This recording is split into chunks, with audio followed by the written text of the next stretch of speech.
pada tagayun. Assalamualaikum warahmatullahi wabarakatuh. Waalaikumsalam wabarakatuh. Innal hamdalillah nahmaduhu wa nasta'inuhu wa nastaghfiruh wa na'udzu billahi min shururi anfusina wa min sayyi'ati a'malina wa may yahdihillahu fala mudilla lahu wa may yudlil fala hadiya lahu. Asyhadu an la ilaha illallah wahdahu la syarika lahu wa anna Muhammadan abduhu wa rasuluh. Amma ba'du.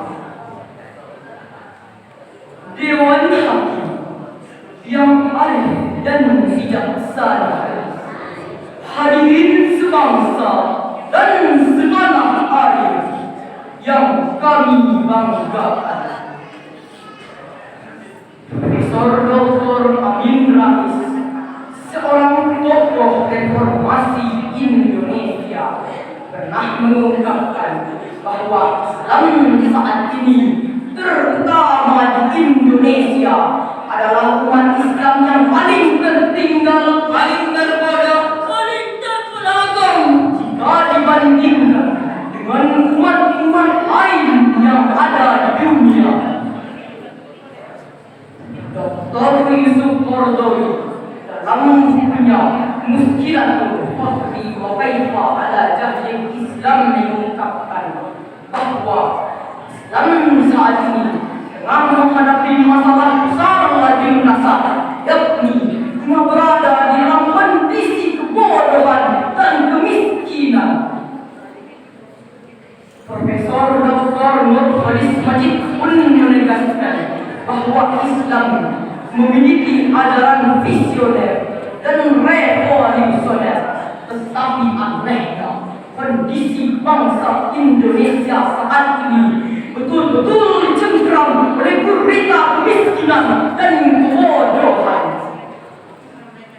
Dampaknya hadirin, kalimat tersebut bukan hanya mengumbar kata tanpa fakta, karena menurut jujur dan de facto kita tertinggal oleh Amerika yang kapitalis, kita terbelakang oleh Cina yang komunis, kita jauh berada di belakang Jepang yang Kristen.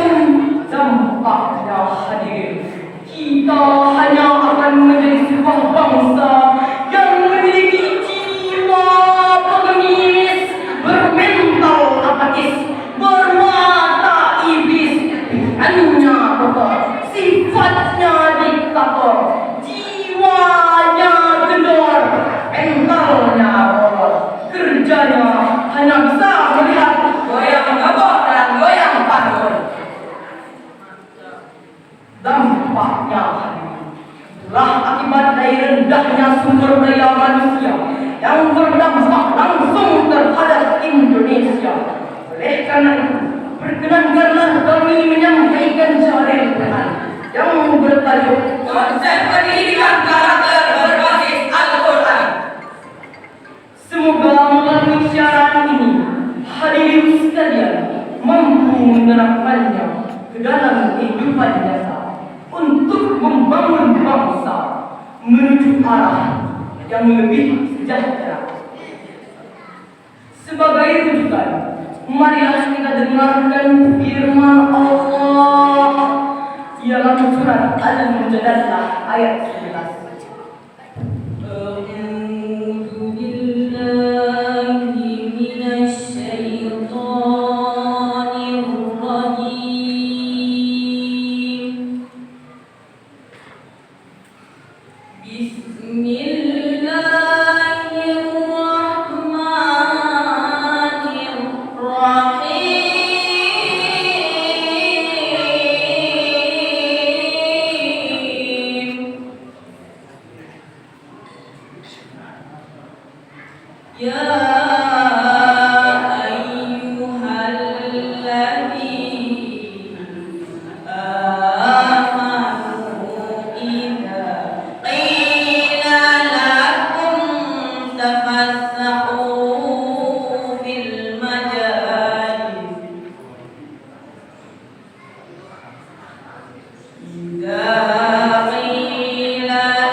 bahwa barang siapa yang berkumpul di dalam diri seseorang iman dan ilmu, maka Allah akan mengangkat derajat keimanannya dan kadar ilmu pengetahuannya beberapa derajat. Dengan demikian hadirin, kalau ingin mewujudkan sumber daya manusia yang berkualitas, maka kita harus mampu menciptakan pendidikan yang mampu memberdayakan iman dan ilmu, sehingga nantinya akan lahirlah SDM yang handal dan profesional. Namun sebaliknya, jika ilmu tidak didasari dengan iman, maka akan lahirlah model manusia yang jahiliyah, yang akidah dan keimanannya sangat rendah, sehingga nantinya hanya akan membuat hancur bangsa dan negara. Selain itu hadirin, dari rendahnya iman dan keyakinan, ilmu pengetahuan pun disalahgunakan, yang seharusnya digunakan menuju jalan kebaikan, malah digunakan menuju jalan yang penuh dengan kebiadaban, kezaliman, kewenangan. Bukankah akhir-akhir ini tingkat kejahatan yang dilakukan oleh orang-orang yang berilmu, berwawasan dan berpendidikan? Bukankah hadirin, saat kita lihat contoh kecilnya orang miskin, kalaupun dia mencuri hanya untuk mencari makan sehari-hari, dan jika orang bodoh dia mencuri hanya untuk mencari sesuap nasi. Namun jika mading-mading berpendidikan beraksi, bersenjatakan pena, memanipulasi data, maka dengan sekejap mata mereka mampu merogoh uang negara dalam jumlah miliaran rupiah, seperti yang tertuang dalam sebuah syair bersenandung lagu sebagai berikut. Bukan lautan hanya kolam susah, Indonesia selalu banyak masalah.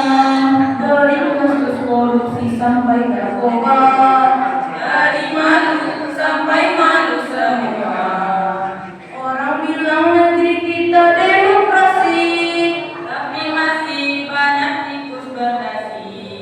Ini salah siapa? Ini dosa siapa? Ini salah siapa? Ini dosa siapa? Bukankah akhir-akhir ini kita bikin bingung hadirin? Siapa sebenarnya yang maling? Polisi kena, Jaksa kena, hakim kena, pengacara kena, bahkan KPK pun ikut kena. demikianlah hadirin. Akibat dari ilmu tidak diimbangi dengan iman. Lalu apa yang harus kita lakukan jika sudah berilmu pengetahuan? Sebagai jawaban, marilah kita renungkan firman Allah dalam surat At-Taubah ayat 105. Wa qul ya'malu fasayarallahu amalakum wa rasuluhu wal mu'minun.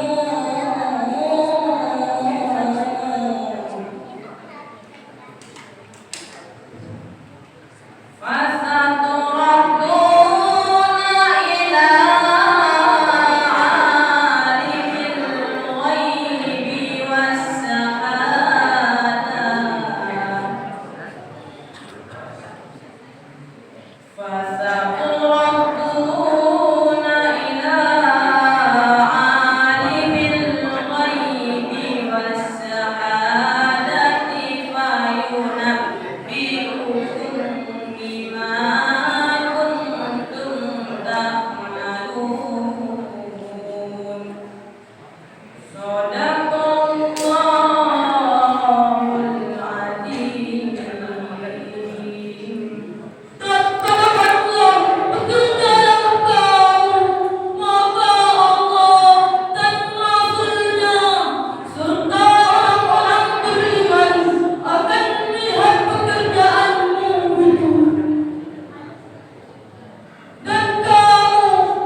hadirin sebangsa dan setanah air yang kami banggakan.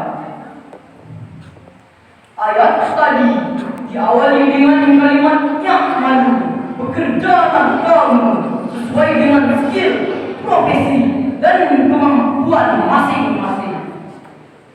Menurut Imam Ali As-Sudi dalam surah At-Tafsir, beliau menjelaskan bahwa jika kita kaji lebih dalam mengenai ayat tadi, ayat yang diawali dengan kalimat "Ya'malu", istinbatnya "Ya'malu" adalah lafaz amar. Usul fikih mengatakan al-aslu fil amri bil wujub. Pada dasarnya setiap perintah menunjukkan ada suatu kewajiban.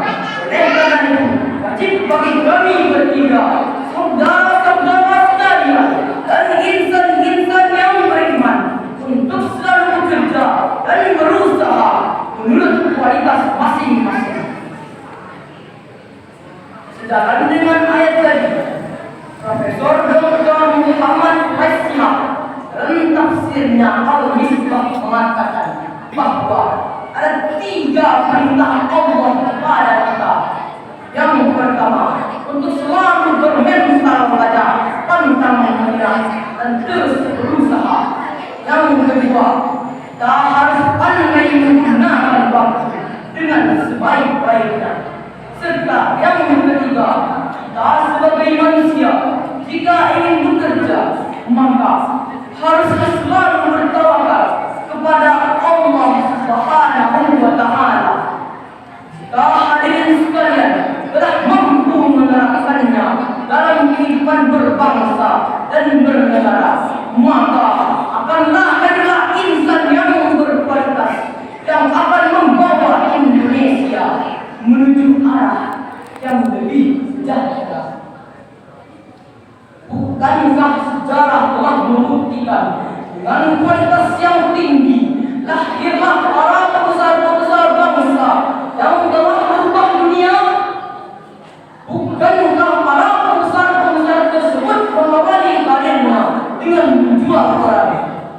Namun bukan menjual Quran yang harus kita ikuti, namun sikapnya yang harus kita ladani. Jika hadirin sekalian telah mampu menerapkannya, maka sejahteralah Indonesia. Demikian dapat kita simpulkan, jika ingin mewujudkan sumber daya manusia yang berkualitas, maka kita harus menciptakan pendidikan yang berbasis dengan keimanan dan pengetahuan. Jika keimanan dan pengetahuan telah berada di dalam diri kita, maka sumber daya manusia akan maju menuju arah yang lebih sejahtera. Demikian syaratan yang dapat kami sampaikan. Sebagai bentuk cinta bukan sembarang cinta. Cinta ini sepenuh hati. Kitab Al-Quran teruslah dibaca. Kitab dan suci bimbingan sejarah 7 kali 7